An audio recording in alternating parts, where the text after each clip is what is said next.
Nah, sekarang suatu peptida dari bakteri laut memiliki urutan asam amino seperti ini. Nah, sekarang kita mau main puzzle nih.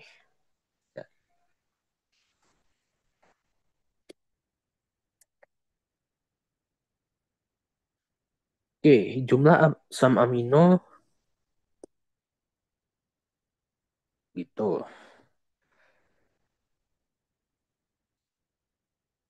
Lingkari pada ikatan yang mengalami hidrolisis. Oke, peptida satu punya 4 asam amino, peptida 2 3 asam amino, dan peptida 3 ada 2 asam amino. Ya. Nah,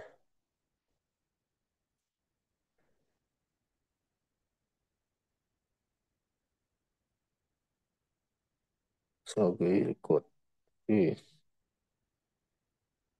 Nah, pertama, hmm, kita lihat peptida satu ini, dia dipotong dan punya 4 pKa. Jadi ada 4 eh, fragmen asam amino dan ada 4 pKa. Nah, artinya kita lihat di ujung ya, di ujung rantai asam amino itu ada COOH yang bakal punya pKa dan juga ada NH3+ yang bakal punya pKa. Nah, jadi kita udah punya 4 dari 4 itu kita udah punya 2 pKa tuh ya. Nah, jadinya yang boleh punya eh, rantai samping yang punya pKa atau rantai sampingnya ya bersifat asam atau basa itu tinggal sisa 2 lagi ya. Jadi ada 2 pKa di sini.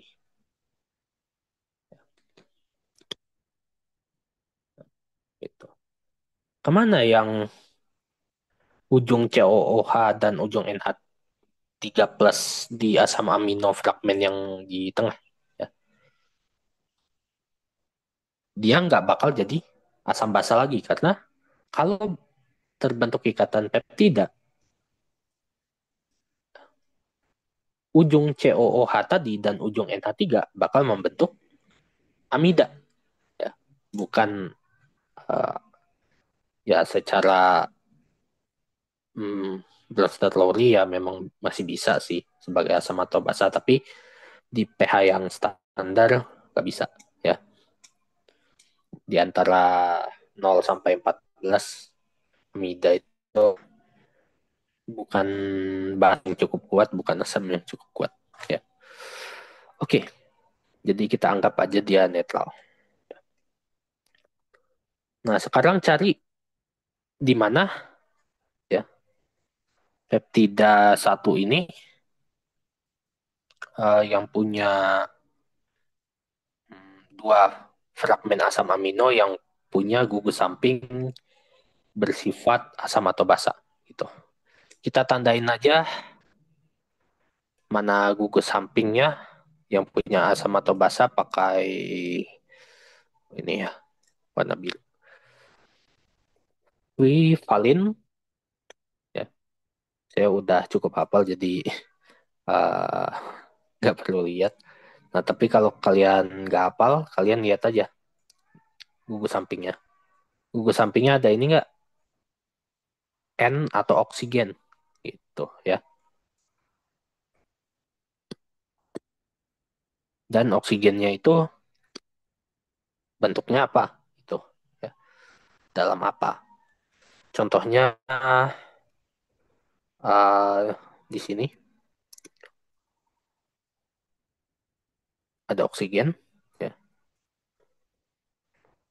Tapi dia alkohol ya.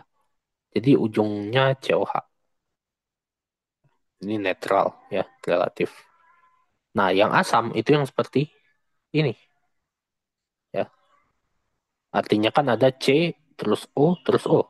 Ini adalah ujung CO, COOH gitu. Kalau ini CON ya, jadi amida gitu. Nah, itu yang asam. Amida bukan asam ya, ini asam. Ini asam. Amida itu netral. Nah, contoh yang basa yang mana? Contohnya yang K ini ya.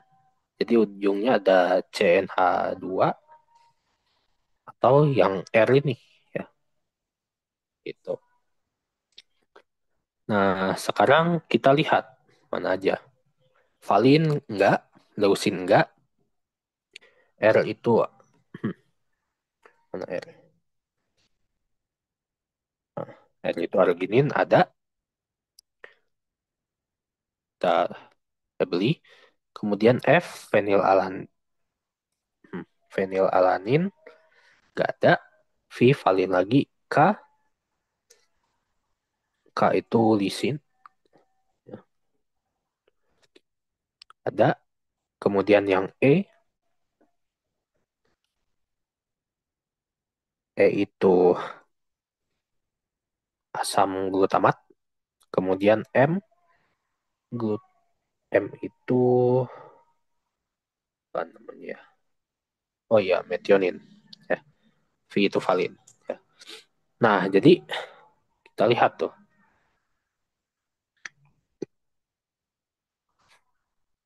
mana ketika kita potong, ya, ada 4 fragmen yang punya 2 gugus samping, ya, gitu. Nah, berarti di antara ini ya, bisa seperti ini, bisa seperti ini, gitu. Ya. Tapi kita lihat dulu, mana sisa fragmennya. Sisa fragmen yang lain ada 3 dan 2. Ya.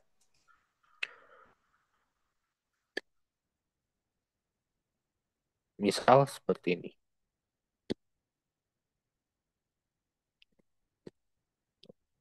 Oke. Nggak, kita analisis dulu yang lain. Yang 4 udah ada. Kemudian yang 3 berarti yang 3 ini, yang 4 fragmen, yang 3 dia cuma boleh punya 1 tambahan pKa. Ya,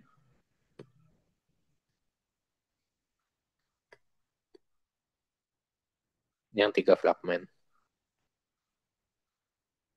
gitu. Ya.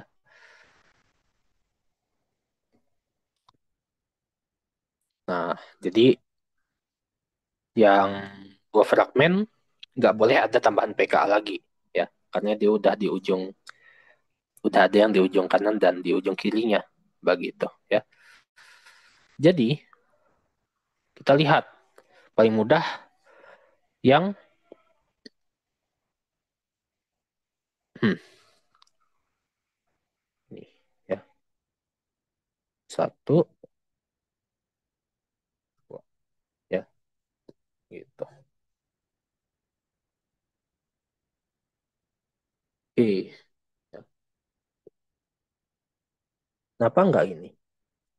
Kita cek yang ini. Apakah ini bisa juga?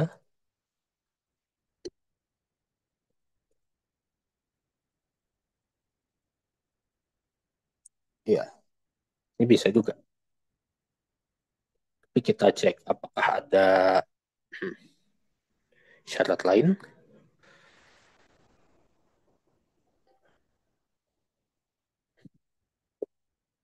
Syarat lain apa tadi yang membedakannya?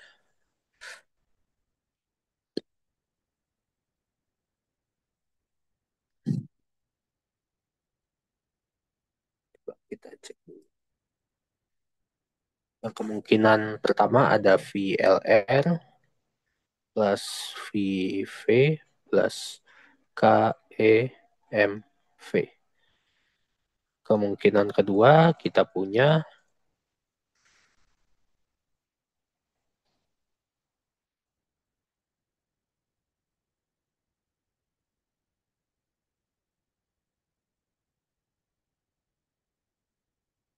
VLR plus FV plus FV KE plus MV. Oke, ada dua tuh kemungkinan. Masih ada lagi ya, dua itu tuh kemungkinannya.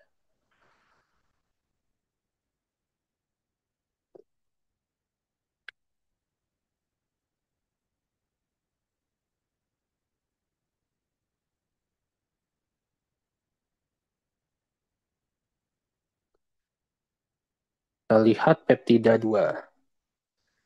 Peptida 2 itu ada 3 VLR, udah pasti. Itu nggak diubah-ubah lagi.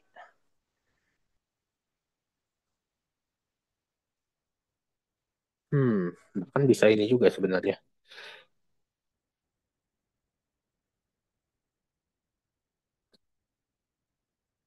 Coba cek,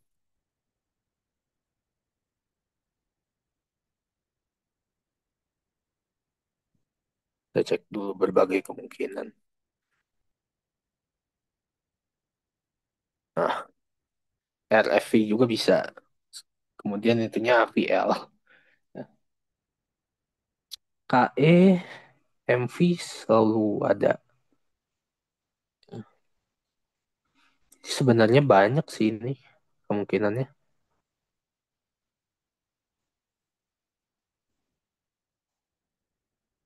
Dosis parsial. Apakah ada ini lagi?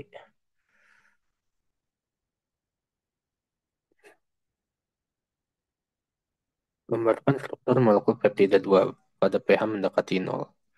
Nah, peptida 2 359. Coba kita lihat R.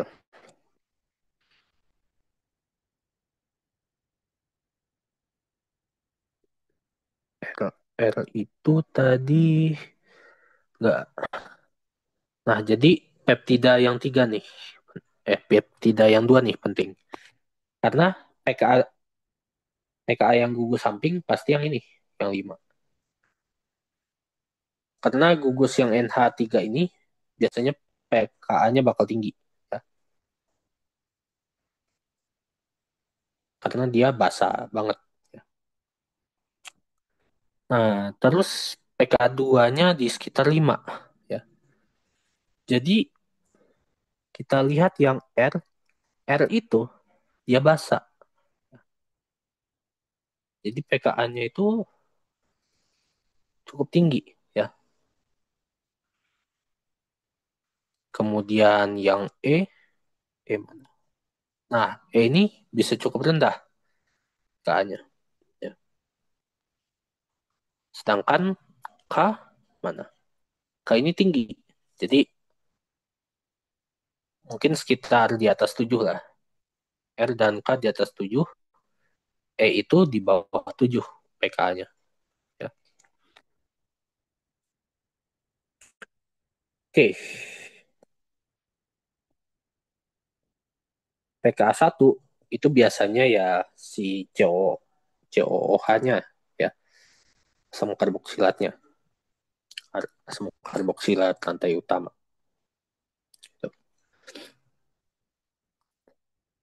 Nah, jadi peptida 2 itu adalah yang punya, ya dia punya si E ini ya. Jadi ternyata ini salah semua ya. Bahkan yang main ini salah. Jadi yang nandainnya salah. E dan K. Nah, ternyata yang berdekatan ini justru yang kita potong. Nah, di sini. Ya. Terus R, K, dan V dengan L. Jadi V, L, ya, ini yang peptida 3. Kemudian R, F, V, K, itu yang peptida 1. Dan E, M, V. Itu yang peptida 2. Ya, kita dapat Itu dari nilai pK-nya. Ya. Oke, begitu ya. Agak intuitif. Ya, apa-apa. Jadi bahasnya agak lama, tapi setidaknya paham. Kalau ada pertanyaan langsung tanyakan aja. Tuh, ya. Jadi kalau kalian lihat ada banyak banget kemungkinan jawaban tadi, lihat lagi apakah ada clue tambahan. Ya, ada clue tambahan dari nilai pKa tadi. Ya. Gambarkan struktur molekul peptida 2 pada pH mendekati nol. Lingkari pada gambar Anda semua gugus yang merupakan asam Bronsted-Lowry. Ya. Peptida 2 tadi mana tuh? Hmm,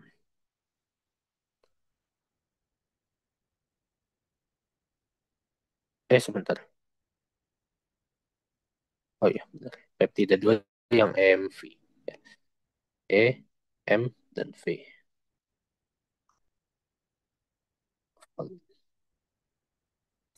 Jadi NH2 dulu kita gambarin.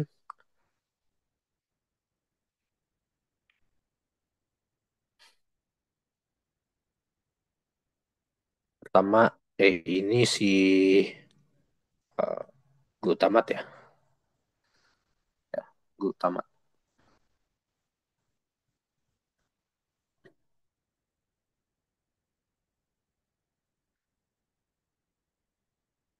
Nggak ada aspartat. D, dengan aspartat. Tuaga. Oke, Tuaga. A pada pH netral. Oke, kita tulisin dulu.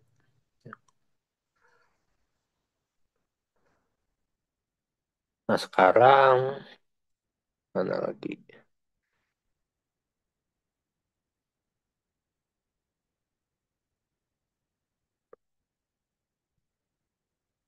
NH3. Nah, kenapa peptidanya dimulai dari NH3 bukan COH? Nah, jadi ini konvensi ya. Jadi peptida itu mulai dari si N, kemudian ke C, gitu. Ya, jadi N dulu mulainya, gitu. Itu konvensi aja sih. Jadi orang-orang sepakat pada kayak gitu. Ya, ujung K, ujung N ke ujung C penamaannya, gitu.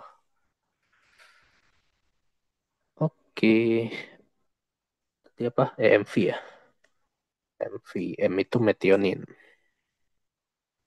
Set, set, oh, set. Kemudian V valid. Nah, mana tadi PKA 1, PKA 2, PKA 3-nya? Nah, PKA satunya ini PKA 1 ya. Tapi sebentar kita lihat mana yang lebih mungkin. 1 2 1 2. Oke, ini ya benar PK1. Dia lebih dekat dengan si N. Biasa untuk narik. Oke, PK1, kemudian PKA 2-nya yang ini, baru ini PKA 3 ya. Kemudian pada pH mendekati nol. Berarti kita protonasi semuanya gitu ya. Anda eh, gambar Anda semua gugus asam Bronsted-Lowry. Oke, asam Bronsted-Lowry 1 2 3 ya, gitu. Gambarkan pada jawaban grafik muatan total terhadap pH masing-masing fragmen. Lengkapi keterangan peptida 1 pada grafik sesuai. Lengkapi tabel pada lembar jawaban. Oke, kemudian tuliskan urutan keluarnya peptida dari kolom. Oke, kita lihat eh,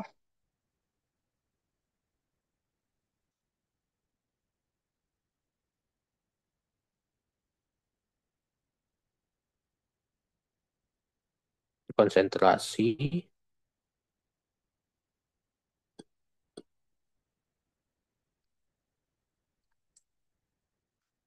pemuatan total terhadap pH masing-masing fragmen. Kita tandain pH-pH pentingnya. Ada 3, ada 4, ada 5, ada 9, ada 11, ada 13. Nah, sekarang caranya gimana? Kita protonasi total dulu untuk menentukan ketika dia pH paling rendah berapa. Ya. Untuk fragmen 1,